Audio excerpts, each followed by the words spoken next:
Alors, à l'origine, c'est le metteur en scène, hein, c'est Éric Ligné qui est venu me proposer de jouer Mithridate. Il avait, lui, déjà, on va dire, on va dire une double expérience par rapport à Racine, l'expérience en tant que spectateur du choc qu'il a eu quand il a vu le Bérénice à la Comédie Française monté par Klaus-Michael Gruber, qui a été, je pense, un élément fondateur de son parcours à la fois de spectateur et de metteur en scène.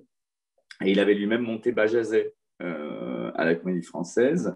Donc, je pense que c'est vraiment dans ce mouvement-là qu'il faut voir son désir autour de Mithridate, qui, je pense, c'est double, qui est à la fois lié effectivement comment dire, à faire découvrir ou redécouvrir une pièce qu'on connaît très peu. Hein. Moi, par exemple, moi qui suis un grand lecteur, je n'avais pas de souvenir de l'avoir lu, ou peut-être je l'avais traversé, je ne sais pas.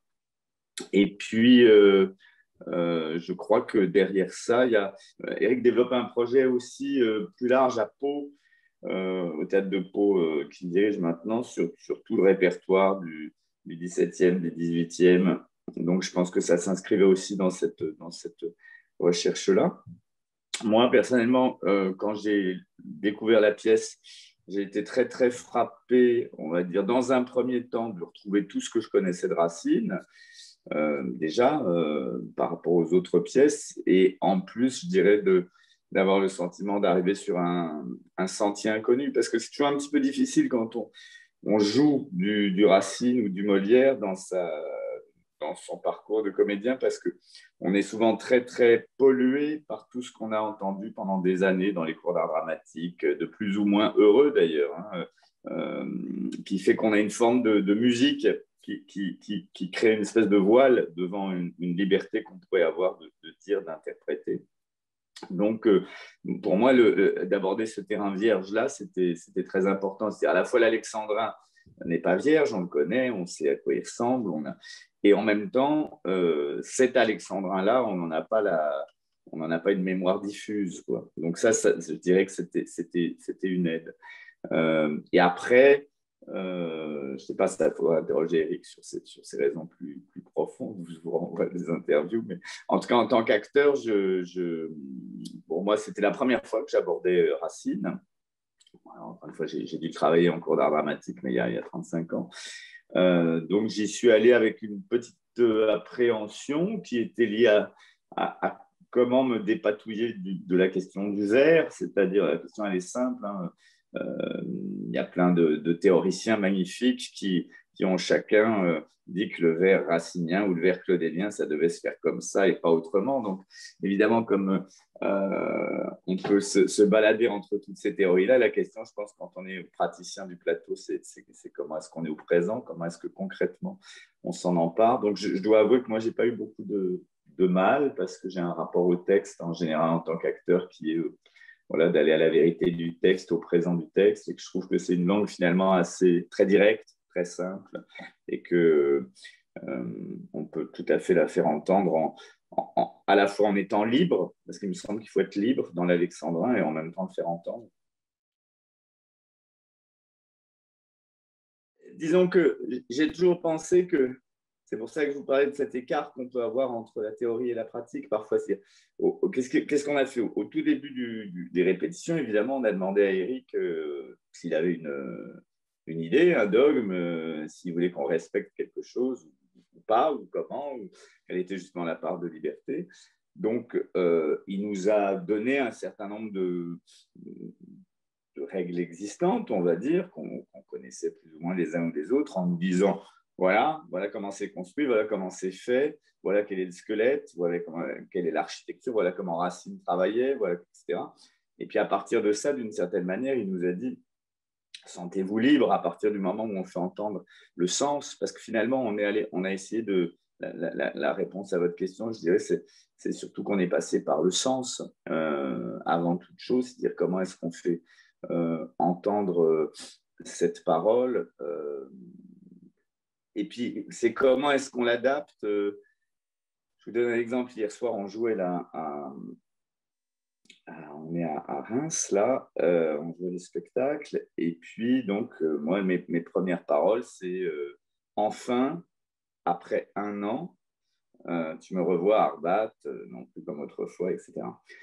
Et donc, évidemment, on n'a pas joué depuis 1 an sur les scènes de théâtre.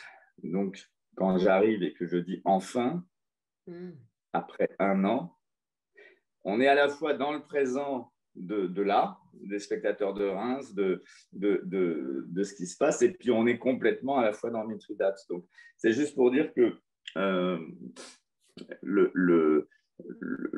le parti pris, je pense, la singularité peut-être de ce qui apparaît dans le travail qu'on a fait, c'est qu'Éric nous a demandé de privilégier et le présent et le sens. Et il me semble, alors, je ne sais pas, je ne vois pas moi-même le spectacle, hein, parce que je suis incapable de regarder les captations et de me regarder, j'aime pas du tout les captations, donc je n'ai même pas jeté un œil sur la captation, je ne sais pas à quoi elle ressemble, mais donc je ne l'ai pas vu le spectacle, si vous voulez, je l'entends moi tous les soirs. Après, j'ai toujours l'impression, pour être moi-même metteur en scène et pour travailler aussi sur... Parfois, on est formel, si vous voulez. Moi, je suis un metteur en scène qui, dans le début de mon travail, était très formel. C'est-à-dire, je disais aux acteurs, voilà, le texte, il faut le dire comme ça, il est construit comme ça, etc.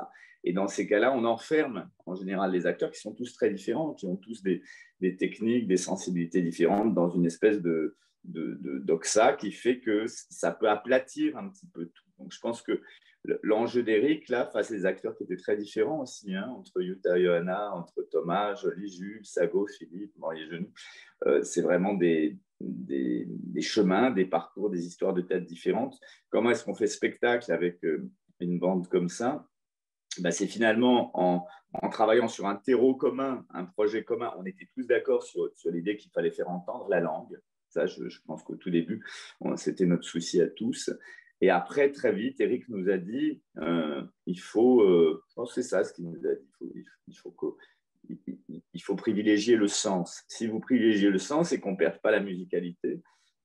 Voilà. Après, moi, en tant que spectateur, je dois avouer que très, très, très, très souvent, quand je vais au théâtre en tant que spectateur et que je suis face à des textes versifiés ou en alexandrin, parfois, je trouve que la musique parfois écrase le sens et à la fois on peut avoir quelque chose de très gracieux dans une musicalité et en même temps pas avoir le sens. Alors je pourrais comparer ça à l'opéra, par exemple. Moi qui travaille à l'opéra, je suis toujours très attentif à ça avec les chanteurs, c'est-à-dire que les chanteurs parfois lyriques, ils sont tellement obsédés par la musicalité, et c'est logique, que le sens vient en deuxième finalement. Et que souvent le travail quand on est mettant en scène d'opéra, c'est bien sûr de garder la musicalité, mais de faire apparaître le sens. Finalement, je trouve dans ces cas-là, moi je les connais, toutes les règles, je les connais. L'important, je trouve que c'est ça l'histoire, c'est-à-dire c'est d'abord de les connaître parfaitement, les règles, et puis ensuite, à partir de cette connaissance-là, et quand je dis connaître les règles, c'est pas pour connaître les règles, ben ça serait idiot. En plus, on pourrait dire qu'il y a des règles, toutes les règles ne sont pas bonnes dans la vie. Mais les connaître, ça vous permet de savoir pourquoi à certains moments, c'est possible de les transgresser, de les contourner. Alors que finalement, ce qui m'inquiète plus, c'est quand on ne les connaît pas et qu'on fait un peu n'importe quoi, parce que voilà, ça vous passe par la tête. Donc, finalement, nous, comme, vous savez, quand vous travaillez avec un metteur en scène, la plupart du temps, étant moi-même metteur en scène, vous essayez de faire un peu ce qu'il vous dit, hein, quand même, d'une certaine manière. Donc là, je vous dis, le maître mot dont moi je me suis saisi et mes camarades aussi au départ, c'était comment est-ce que tu fais apparaître le sens, que le sens ne soit pas noyé. Et parfois, pour faire apparaître le sens, bah, faut enjamber, ou parfois, il faut s'arrêter à tel endroit. Donc finalement, je dirais que ce qui a conduit à ces choix-là, c'est principalement cette règle-là, avec parfois aussi ce plaisir de jouer avec ça, comme on pourrait dire avec les prononciations, c'est comment est-ce que, je ne sais pas quoi, vous travaillez légèrement.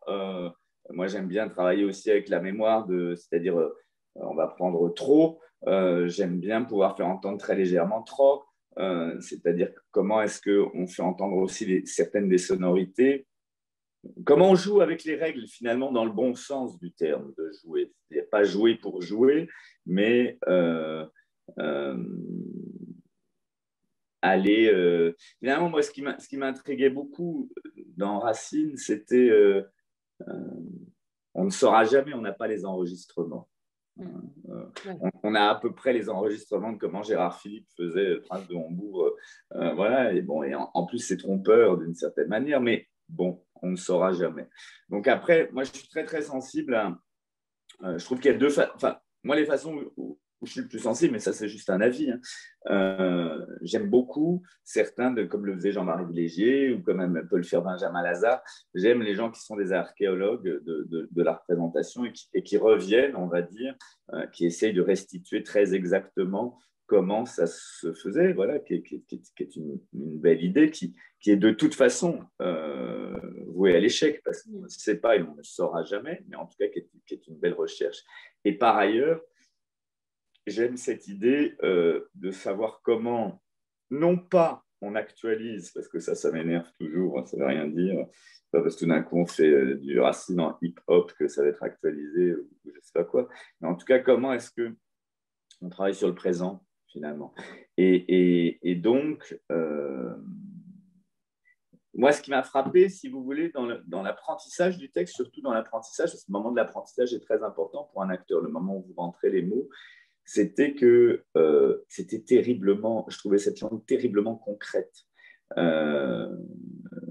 Mes ans se sont accrus, mes honneurs sont détruits, le temps est cher, il le faut employer, je suis content. Enfin, c'est-à-dire que j'ai été très, très frappé par,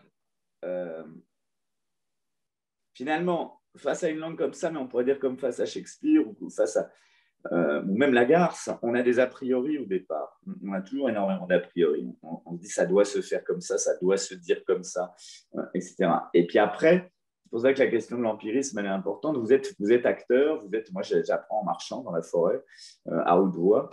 Je dis le texte à haute voix pour l'apprendre.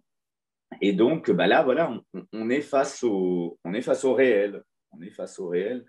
J'aimais bien ce que dit, je crois que c'est Gruber qui disait que pour bien jouer Racine, il fallait entendre comme le bruit de la plume sur le papier au moment où Racine écrivait. Euh, et après aussi, je pense que Eric nous a incité à prendre le temps nécessaire, justement. C'est-à-dire que il me semble qu'une des premières choses qu'il nous a dites, c'est comment est-ce qu'on travaillait sur des rythmes différents, c'est-à-dire comment est-ce qu'on avait le droit tout d'un coup de s'arrêter à l'intérieur d'un vers véritablement, et puis en même temps que c'était important après pour une rupture de rythme d'enchaîner 5 ou 6 vers de suite et tout ça pour créer aussi des chocs rythmiques, on va dire. Ben, il y a celui, et parce qu'il est assez bizarre, c'est à la toute fin de la.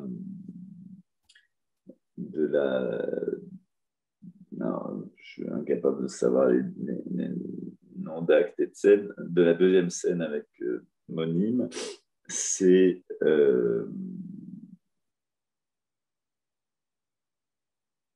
Attendez, je vous le dise bien. Ça commence comment? C'est le matin, pardon, mais. C'est justement le moment que je vous disais, parce que c'est des petites phrases très courtes à l'intérieur. C'est non, madame, point, il suffit, point, je vais vous l'envoyer. Point. Alors, point, on pourrait dire d'ailleurs, la ponctuation, c'est notre histoire. Allez, point, le temps est cher, point, il le faut employer, point. Je vois qu'à m'obéir, vous êtes disposé, point. Je suis content. J'adore ça, par exemple, parce que c'est très, très étrange. C'est justement complètement à l'inverse et au rebours. C'est pas forcément les vers les plus apparemment lyriques euh, qui me transportent, parce que justement, comme je vous disais, le concret m'intéresse beaucoup, mais j'aime évidemment beaucoup je ne le croirais point, venez espoir qui me flatte, tu ne le crois que trop, malheureux Mithridate. Mais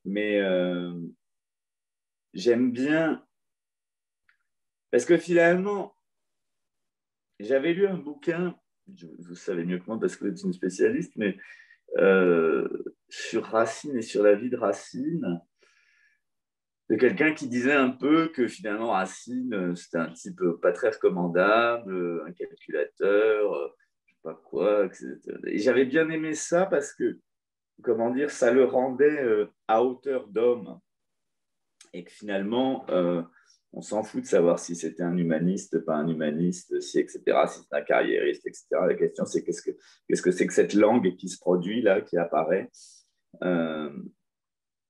et, et si une chose que j'aime beaucoup, c'est aussi tout ce passage du temps qui passe, du front flétri par le temps, de... Moi, je passe pas. Alors, aussi pour vous dire, parce que peut-être pour être plus clair, je passe assez peu en tant qu'acteur par la notion du personnage.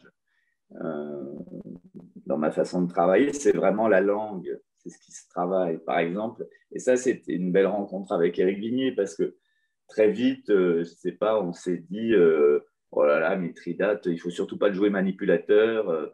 D'ailleurs, les quelques coupes que Éric a fait dans le texte, il a coupé quelques passages, c'était pour justement, je pense, enlever ce côté je vais les coincer maintenant, c'est vilain.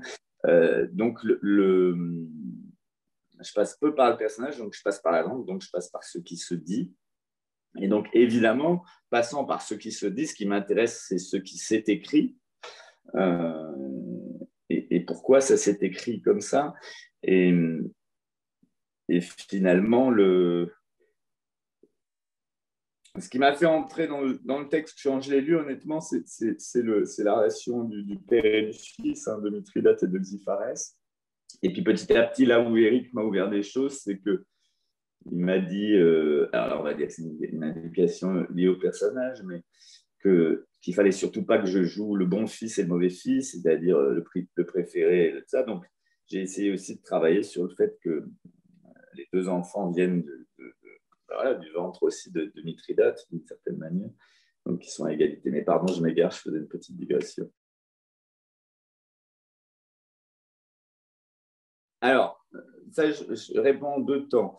Euh, je ne fais pas partie de ceux qui pensent, par exemple, vous savez, alors, en tant que metteur en scène ou en tant qu'acteur, je ne sais plus, par exemple, Peter Sellars avait monté les Perses d'Échille au moment de la guerre en Irak, en l'adaptant et en disant, ben voilà, Échille a écrit ce qui se passe aujourd'hui en Irak et tout ça. Ça, moi, je n'y ai jamais cru. C'est-à-dire que je pense qu'un contexte est un contexte, etc. Les œuvres, pour moi, qui restent, c'est parce qu'elles ont une qualité profonde à l'endroit de la langue, qu'elles ont eu de la chance aussi. Hein, c'est toujours ce facteur chance. Hein. Qu'est-ce qui fait que tout d'un coup, je ne sais pas comment dire, si Sophocle, Euripide, Échille, Aristophane restent, c'est parce que c'est aussi des manuscrits qui n'ont pas été détruits hein, et qui ont été retrouvés. Donc, ou un contexte, tout d'un coup. Voilà, donc ça, je trouve qu'il faut toujours être très prudent. Ce n'est pas forcément non plus les plus grandes œuvres qui sont restées, je ne sais pas quoi. Donc ça, c'est une espèce de préambule. Après, qu'est-ce qui parle? Bah, qu'est-ce qui touche, à mon avis, qu'est-ce qui bouleverse et qu'est-ce qui bouleverse. Je ne sais pas, par exemple, ça m'amuse toujours de me dire, tiens, dans les œuvres qui sont créées aujourd'hui, quels vont être les grands classiques dans 100 ans ou dans 200 ans, vous voyez. Par exemple, je pense qu'Incendie de Wajdi Mouawad, il est possible que dans 100 ans, ce soit un grand classique parce que tout d'un coup, ça vous arrache le cœur, parce que tout d'un coup, ça parle de choses universelles et tout ça. Mithridate, le père et les fils, le pouvoir, la succession, la trahison. On parlait de succession, c'est un encart. On a beaucoup parlé pendant la répétition de la série britannique ou américaine Succession, qui parle justement d'un père et de ses fils, etc. Et tout ça, c'était un peu un de nos doudous, on va dire, à côté pour enrichir quelque chose. Donc moi, je trouve que ce qui parle, c'est principalement ce qui se passe entre les êtres humains. C'est forcément pas le contexte politique. Alors évidemment, on pourrait dire Rome et les barbares, l'Orient et l'Occident. Oui, si on fait une étude un peu universitaire, on peut bien sûr le faire, mais je ne suis pas sûr que ce soit ça allez, ça va parler à l'oreille d'un spectateur à un moment donné dans le spectacle, mais ce n'est pas ça qui va ressortir. Et en plus, je trouve que c'est effectivement pas le plus intéressant, encore une fois, parce que de la même manière qu'on ne peut pas savoir comment se disait exactement, on ne peut pas l'entendre, comment se disait Racine, même Échille à l'époque, on a des indications, mais on n'a pas le. Voilà.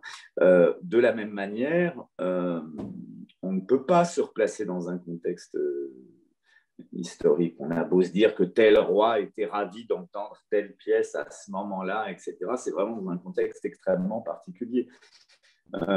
Donc, je dirais que qu'est-ce qui parle et qu'est-ce qui fait qu'on écoute toujours des œuvres, c'est une espèce de...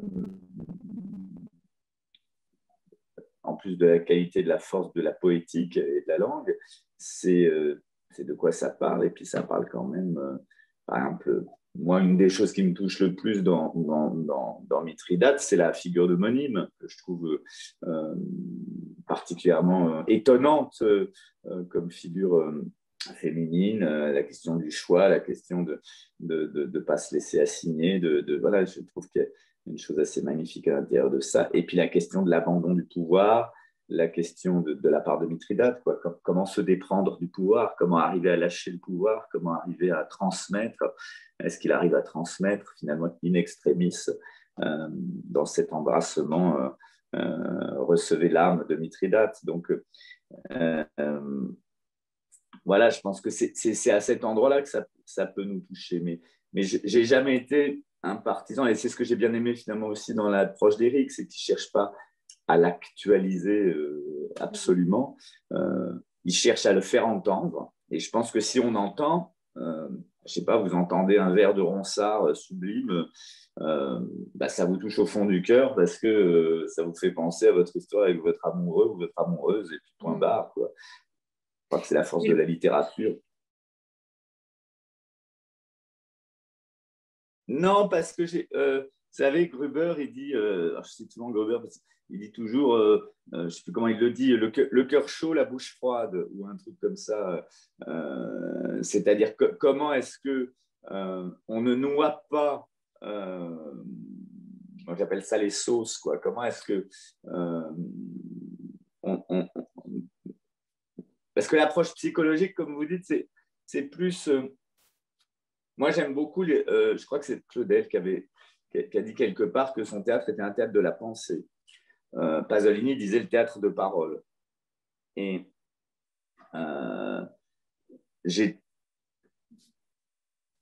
moi, ce qui me touche, c'est les mots, même dans la vie, si vous voulez. Votre père ou votre mère, un jour, vous dit, sans ton particulier, sans affect particulier, tu es un raté. C'est pas la façon dont ça va être dit qui va vous toucher, qui va vous tuer, qui va vous blesser à tout jamais. C'est les mots eux-mêmes, c'est d'avoir entendu les mots. Donc, moi, j'ai toujours un peu, alors, ça, encore une fois, hein, ça n'est que mon avis, vous m'interrogez, je vous raconte tous mes trucs, mais je pense que j'ai toujours pensé que faire entendre, c'était la priorité, aussi bien en tant que metteur en scène qu'en tant qu'acteur, je dirais. À partir du moment où on fait entendre, les mots parviennent d'une certaine manière. Donc, c'est un peu, je dirais, mon choix en général en tant qu'interprète. Alors, parfois, on va mettre plus ou moins d'intensité selon le désir du metteur en scène, mais parce que faire entendre au public, je vais vous dire autre chose, même pour faire entendre au public, il faut d'abord soi-même se faire entendre pour soi. Par exemple, quand je dis mes ans se sont accrus, j'ai besoin de me le dire à moi, de me le faire entendre à moi, pour que moi, ça me fasse quelque chose, pour que moi, je vois ce que c'est, Stanislas, pour pouvoir en faire entendre quelque chose au spectateur.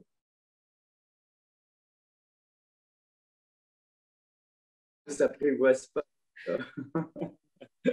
Si, ben, la première fois, je me rappelle qu'à la première lecture, c'est rigolo, on en parlait hier avec Thomas Joly. On rigolait après la présentation parce que je lui disais, à ta première répétition avec Utah, tu n'étais pas complètement à l'ouest. Moi, la première répétition avec Utah, je me demandais ce qui m'arrivait. Je sais plus, la tornade blanche. Non, ce qui est très agréable quand on travaille avec Utah, c'est. Alors, par où je commence quand on est acteur, ce qui est complexe, c'est le rapport au metteur en scène. Quand on travaille pour la première fois avec un metteur en scène, on a envie de lui faire plaisir, on a peur de le décevoir. On a plein de parasites qui viennent se mettre avant de commencer à travailler. Donc, je pense que la grande force de Utah avec Eric, c'est le rapport qu'ils ont et la confiance qu'ils ont l'un à l'autre, la connaissance qu'ils ont l'un de l'autre, puisqu'ils travaillent ensemble depuis 15 ans. Ce qui fait que Utah peut se permettre de proposer au plateau des choses conventionnelles, pas conventionnelles, tordues, osées, expérimentales, etc. Et qu'Éric va toujours les écouter, va toujours les regarder et va toujours s'en saisir. Voilà, finalement, ça, je trouve que c'est toujours intéressant. C'est-à-dire qu'il vaut mieux des acteurs qui sont trop, voilà, je m'arrête là. Parce qu'après, on peut toujours dire non, mais un peu moins, s'il te plaît, un peu moins. Alors que des acteurs qui ne sont pas assez, ben, tu peux m'en donner un petit peu plus, ça, c'est plus compliqué. Donc, Utah, c'est une actrice qui est trop. Et du coup, dans la représentation, Eric choisit à escient de garder certains éléments du trop parce que tout d'un coup, ils vont avoir du sens pour une raison ou une autre. Et donc, une fois qu'on a compris ça, alors moi, je peux dire que je l'ai compris intellectuellement assez vite. Je me suis dit, voilà, la première fois que j'avais travaillé sur le partage de midi. Alors, Eric nous avait demandé aussi déjà sur le partage de midi de nous saisir je sais pas, de tous les A, O, quoi, hélas, etc. Et de ne pas les faire passer à la trappe, etc. Donc, de travailler, on va dire, la forme aussi. En même temps, ce n'est pas un formaliste, Eric. C'est ça qui est intéressant. C'est-à-dire qu'il s'intéresse à la forme, il en prend soin, et après, il garde une certaine liberté. Après, je pense aussi que ce qui est important, c'est justement si vous êtes dans ce spectacle-là, ce que je trouve intéressant, c'est les différentes histoires de théâtre. C'est-à-dire que, je sais pas, Philippe Maurier-Genoux et Jules Sagot, sur l'échiquier, c'est à des opposés quasiment. Et en même temps, ça, je trouve que c'est une richesse dans une. Encore une fois, j'ai bougé, hein, moi, dans mon parcours, parce qu'avant, j'étais plus sur l'idée qu'il était important dans un spectacle d'avoir une cohérence de troupe, que tout le monde joue pareil, que ça ne déborde pas, etc. Et il me semble que c'est une erreur, en fait. C'est-à-dire que c'est beaucoup plus intéressant d'avoir, comme dans la vie, finalement. Dans la vie, on a ensemble des gens qui ne vont pas ensemble et puis qui forment un couple, par exemple, qui sont à l'opposé, l'un qui est introverti, l'autre qui est extraverti, l'un qui, l'autre qui, ou je ne sais pas, dans une fratrie. Donc, je trouve que c'est mon sentiment. Je sais que maintenant, je suis assez attentif à ça quand je m'engage dans des projets. J'aime bien que ce soit. J'aime bien travailler avec des personnalités, avec d'autres acteurs, en tout cas, ou moi, quand j'engage des acteurs qui sont extrêmement différents, dont je sais que je vais les réunir sur une passion commune de la langue. Je pense que ce qui nous réunit tous sur ce plateau, c'est qu'on est tous très passionnés par la question de la langue, de la poétique, que c'est une chose qui... voilà. Et après, bah voilà, on le met en œuvre différemment sous le regard du metteur en scène, hein, qui à un moment donné, parce que là, les trucs que vous voyez dans le spectacle, Utah, dans les répétitions, des fois, elle en fait 45 fois plus. Hein. Et après, Eric dit non, là, c'est un petit peu trop, là. On pourrait dire que c'est la question pourquoi est-ce que, alors si on revient à la psychologie, pourquoi est-ce que tout d'un coup, anonyme, elle attire tous les regards? Pourquoi est-ce qu'ils viennent tous comme papillons se coller à elle? Donc, il y a aussi quelque chose, c'est aussi comment est-ce qu'on tient cette place-là sur le partage de midi, par exemple. Je me rappelle qu'un peu à l'inverse, Eric nous avait demandé de travailler comme sur une espèce de danse constante, des corps et tout ça. Donc, tous les deux, dans le partage, on était un peu dans ce type de singularité et j'avais été un peu à la rencontre, on va dire, volontairement de ces propositions de jeu pour pouvoir les enrichir et les glisser parce que c'était ce qu'Éric demandait physiquement, on va dire. Là, c'est des hommes qui font la guerre, c'est des hommes qui ont des corps un peu durs, qui ont des corps un peu... Et puis Mithridate, il est fatigué en plus, hein. Mais là encore, on a gommé dans les répétitions. Je jouais vraiment, Eric me demandait de jouer l'extrême épuisement. C'est très frontal. Pourquoi j'adore? Parce que alors on parlait de tradition du théâtre, hein. Moi, quand j'ai commencé à faire du théâtre en tant que metteur en scène dans les années 90, c'est ça. J'ai été très vite repéré parce que je faisais un retour à la frontalité qui était très, très assumé, qui n'y avait plus dans le théâtre ces derniers temps. En tout cas, bon, c'était le truc que tout le monde remarquait, notait. Je ne le faisais pas pour faire mon intéressant, je le faisais simplement parce que j'ai commencé à travailler sur le théâtre de Pasolini, qui est un théâtre qui est extrêmement adossé à la tragédie grecque. Et donc, je me suis intéressé à la tragédie grecque, etc. Et puis, j'ai bien vu assez vite que dans la tragédie grecque, les acteurs avaient des masques, donc ils étaient toujours de face, parce que sinon, ça ne marchait pas. Et puis, en retraçant un petit peu l'histoire du théâtre, je me suis aperçu que la frontalité avait été abandonnée finalement assez récemment. On va aller vite, à la fin du 19e siècle, l'arrivée du cinéma, machin, le drame bourgeois, etc. Parce que quand on dit à son mari « je te quitte », bon, ben, on le regarde dans les yeux ou l'inverse. Donc, finalement, je sais que quand j'ai commencé à faire du théâtre en tant que metteur en scène, cette question de la frontalité m'intéressait parce que je la trouvais consubstantielle du théâtre. C'est-à-dire que pour moi, le rapport au public est premier. Donc, d'offrir au public la parole, d'offrir au public le regard, etc., ça me paraissait être quelque chose d'intéressant. Et puis, bon, dans l'histoire du théâtre, machin, tiens, au début, il y avait un conteur et puis ils sont deux à raconter, etc. Voilà, donc ça c'est une chose qui, moi, me fonde, on va dire, dans mon rapport au théâtre, à la fois en tant qu'acteur et en tant que metteur en scène. D'autant plus que passant par l'opéra, et ça, c'est un truc que je dis souvent aux jeunes acteurs que je forme, à l'opéra, le chanteur, il est toujours en lien direct avec la partition, puisque quand il chante, il regarde toujours le chef. Il ne regarde jamais son partenaire, ça n'existe pas. Quand vous êtes metteur en scène d'opéra, que vous faites de l'opéra pour la première fois et que vous dites à un chanteur, tu peux regarder machin dans les yeux, et il vous dit, bah, je ne peux pas. Comment veux-tu que je regarde dans les yeux? Il faut que je regarde le chef. Donc, ça, moi, ça m'a toujours intéressé parce que ça me raconte quoi? Ça me raconte que pour être au plus beau et au plus haut de soi-même, l'interprète, il doit être dans un lien extrêmement privilégié avec la matière, avec la partition, etc. Et cette seule façon d'y être, c'est de ne pas se perdre ou de ne pas se dissoudre dans le partenaire. Il y a toujours ce paradoxe parce que les jeunes acteurs, ils vous disent ça. Quand vous leur dites ça, ils vous disent ben oui, mais moi, je veux jouer avec mon partenaire.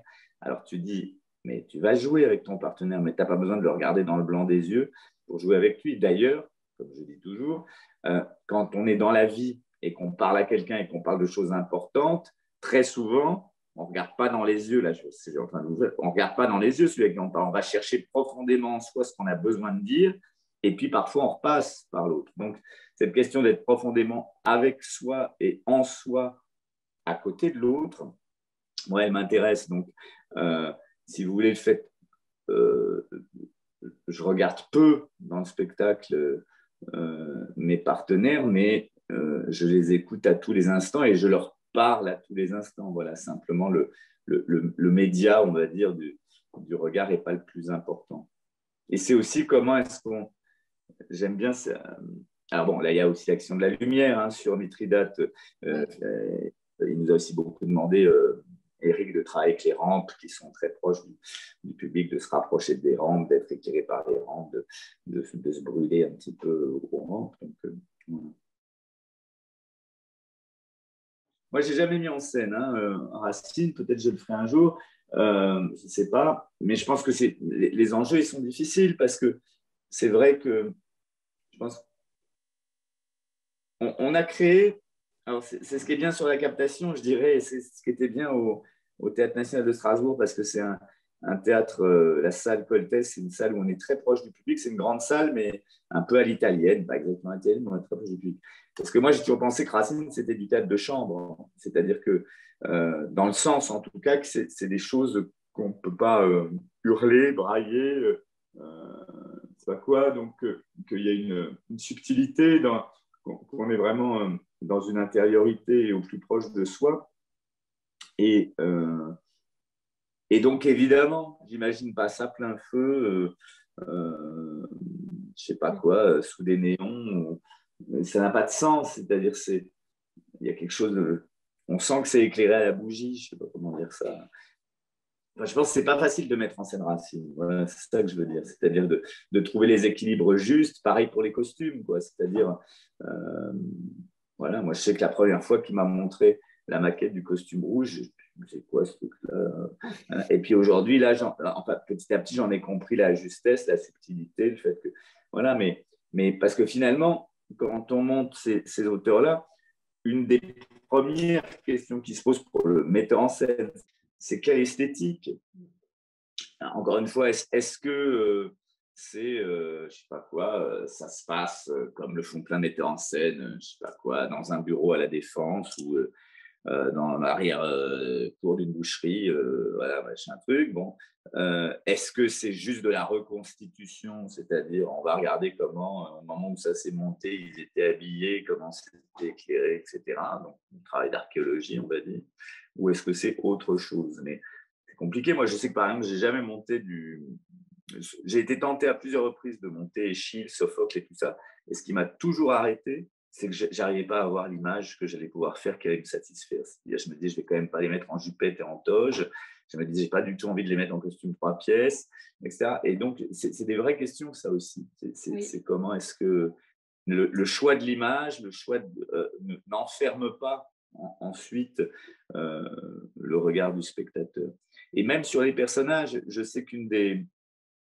Comme vous êtes dans Racine, mais vous êtes trop jeune pour avoir vu ça, je crois, mais une des choses les plus fortes que j'ai vues dans ma vie, c'est le Phèdre que Jean-Michel Rabin avait monté avec Claude de Gliam.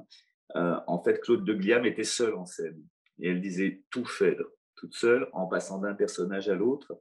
Et c'est la plus forte chose que j'ai vue dans les mises en scène de Racine, et tout ça parce que tout d'un coup, on entendait que c'était un long poème. Et on entendait une parole qui circulait, qui se déplaçait comme ça, c'était très très beau. Mais moi, je dois avouer que j'ai vu énormément, mais énormément de très mauvaises mises en scène de Racine. C'est-à-dire, alors, soit parce que tout d'un coup, l'esthétique est tellement épouvantable, soit parce que l'espèce de allez, ok, ça se passe dans un aéroport chez les hôtesses de l'air, etc. Tiens, le metteur en scène a eu une idée qu'il trouve géniale et il nous l'a fait avaler avec un entonnoir pendant 2 heures. C'est très, très difficile de trouver l'équilibre juste.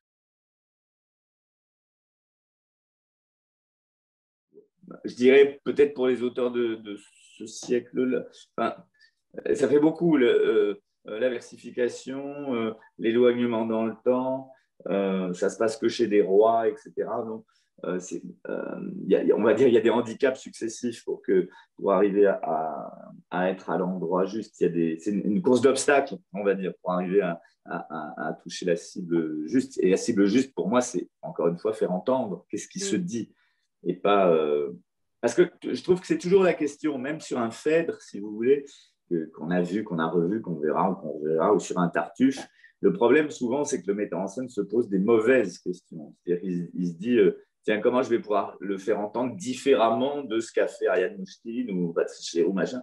Alors que la question, c'est pas ça, c'est pas l'ego du metteur en scène, c'est comment est-ce qu'on fait entendre ce qui se dit, simplement. Et moi, je pense, encore une fois, que c'était ce qui nous guidait un petit peu sur cette production-là, c'est-à-dire que moi, il m'arrive de sortir de représentation je sais pas, de Racine, je sais pas quoi, en me disant, ouais, la langue est vachement belle, mais j'ai pas entendu ce qui se disait. J'ai pas entendu de quoi ça parle véritablement, précisément. J'ai entendu vaguement voilà, un flow, Et là, les acteurs, parfois aussi, on peut être complaisant avec on peut très vite aussi se dire, tiens, On lui a fait, Eric d'ailleurs, en répétition, à un moment donné, on lui a fait du beau Racine, voilà, et tout ça. Et puis, il nous disait, bah oui, non, mais là, vous vous faites plaisir simplement. Et j'entends pas ce qu'il dit.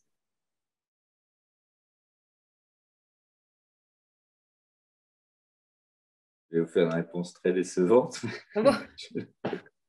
Moi, je ne le vois pas, le costume, je suis dedans, déjà. Oui. Donc, ça, c'est un avantage pour l'acteur parce que je ne sais pas ce qu'il produit. Donc, mes principales préoccupations, c'est est-ce que je me sens bien dans les chaussures parce que l'assise d'un acteur, c'est les pieds.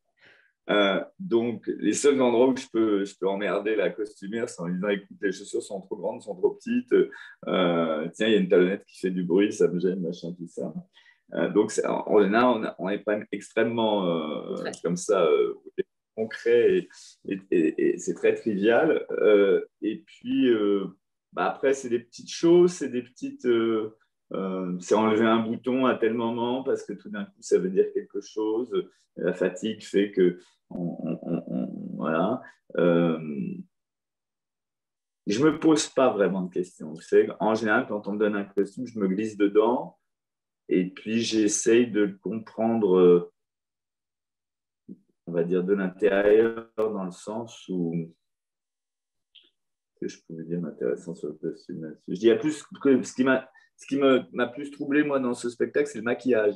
Moi, je suis un acteur qui joue très peu maquillé, en général, parce que je joue du théâtre contemporain beaucoup, beaucoup, beaucoup, beaucoup. On se maquille peu, en général, dans le théâtre contemporain, sauf exception.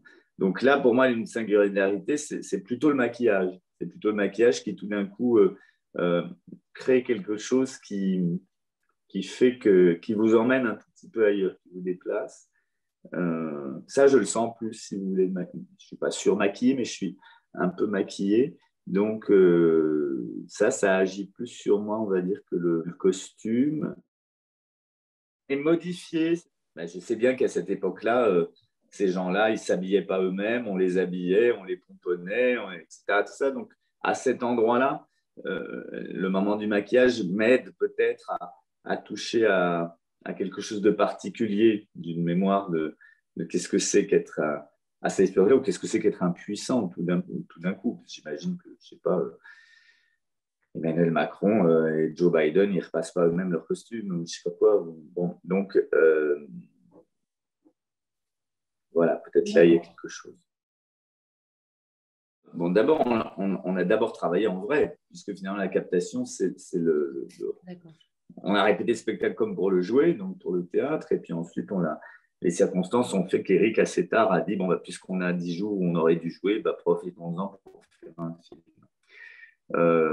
Moi, j'aime pas ça. Donc, déjà, j'aime pas filmer le théâtre en général. Enfin, je vois à quel point c'est utile, par exemple pour vous, parce que et donc ça, je le comprends. Je dis toujours ça. Je dis si, c'est important pour les gens qui étudient ou qui font des études ou qui font un machin, etc. Tout ça, ou qui écrivent sur et qui peuvent pas aller. Donc ça, oui, je suis d'accord. Mais moi, de l'intérieur, j'aime tellement cette question que le théâtre, c'est un art éphémère qui disparaît, la mémoire, etc. J'ai pas vu le soulier de satin, mais c'est comme si je l'avais vu parce que des gens me l'ont raconté, quoi. Vous voyez ce que je veux dire? Donc c'est ça que je trouve très précieux.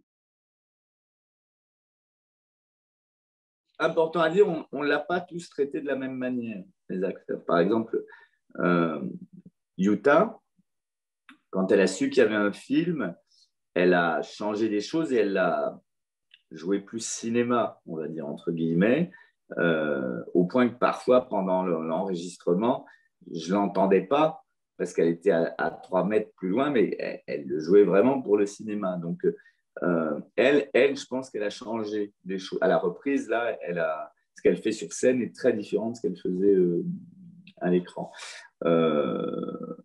Moi, j'ai pas changé grand-chose parce que quand on a tourné, j'étais de mauvaise humeur parce que j'avais pas envie de le faire. Donc, j'ai plutôt fait, je vais surtout pas faire un truc pour le cinéma. Je fais comme d'hab, etc. Donc, moi, c'est une expérience, on va dire, pas douloureuse, mais j'étais doublement fumasse parce que, d'abord, j'aime pas ça.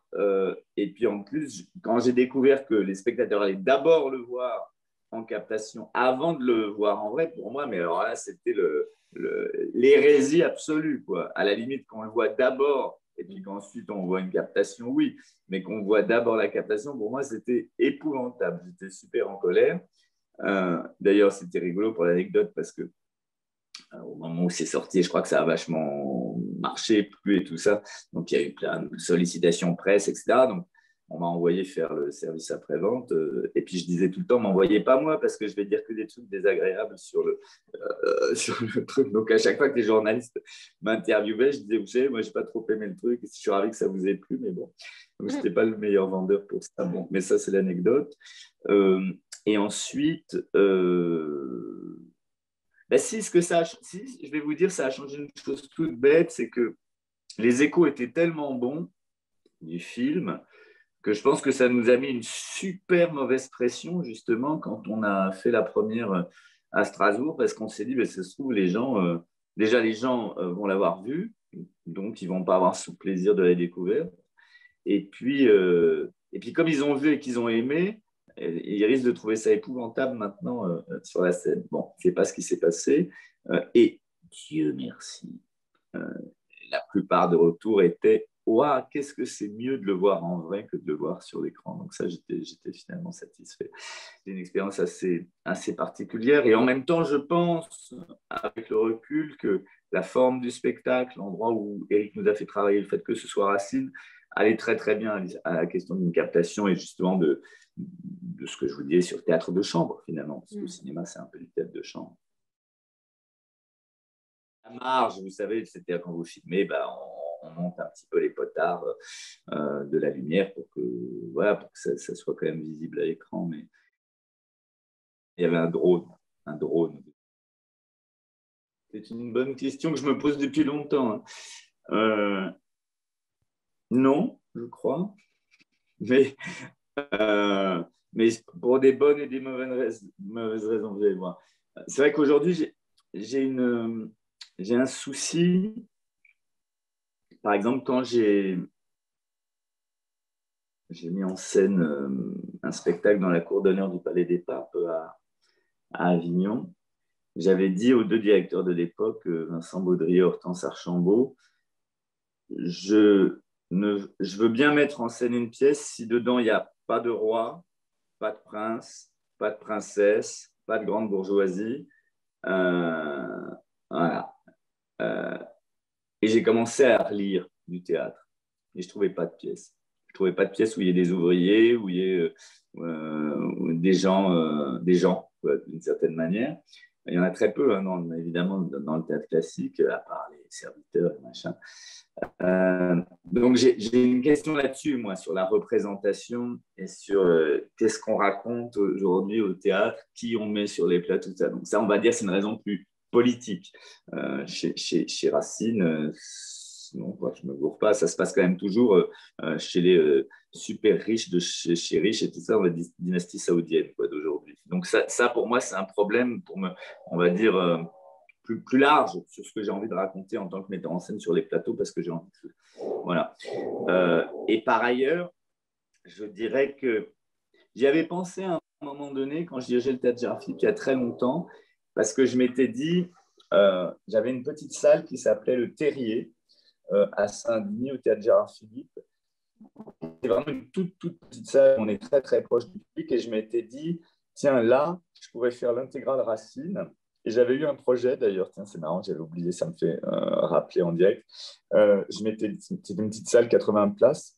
Je m'étais dit, je fais venir tous les grands metteurs en scène du moment, Chéreau, Brook, Miushkin, etc. Et puis je leur demande de faire à chacun un Racine dans cet endroit, dans ce petit cocon. J'ai l'impression qu'il faut un lieu, quoi, qu'il faut pour faire entendre que, ouais, par exemple, là, on a joué à Angers, bon, sur une grande scène et tout ça, il y a quelques jours. Ça le faisait, mais ça n'avait pas la magie, je crois, de ce qu'on a fait à Strasbourg. On est très proche du public. Je pense qu'il y a quelque chose de cet ordre-là. Et donc, la tournée, par exemple, peut abîmer peut-être un spectacle comme ça. Après, non, je ne sais pas si en tant que metteur en scène, là, je parle de metteur en scène. Si vous me posez la question autrement, est-ce que vous avez envie de rejouer du Racine? Je vais vous dire oui, demain. D'accord. Mais voilà, mon chemin d'interprète n'est pas le même que celui de metteur en scène, si vous voulez. En tant que metteur en scène, non, je ne crois pas que ce soit ces histoires-là qui m'intéressent. je fais tout maintenant. Je peux faire tout. C'est ce que je dis à Eric. Il dit, écoute, on fait l'intégrale, là, ça me va très bien. Je ne sais pas, après, j'aurais plutôt envie, je pense, d'aller pas du tout Phèdre, machin, Andromaque, tout ça. Je l'ai parfait, là, mais j'aurais envie d'aller regarder qu'est-ce qu'il y a dans Bajazet, qu'est-ce qu'il y a dans Esther, qu'est-ce qu'il y a dans Athalie, qu'est-ce qu'il y a dans... Voilà, je trouve que c'est plus marrant d'aller regarder des territoires qui sont des territoires qui restent un petit peu comme ça, qu'on croit connaître et qu'on ne connaît pas.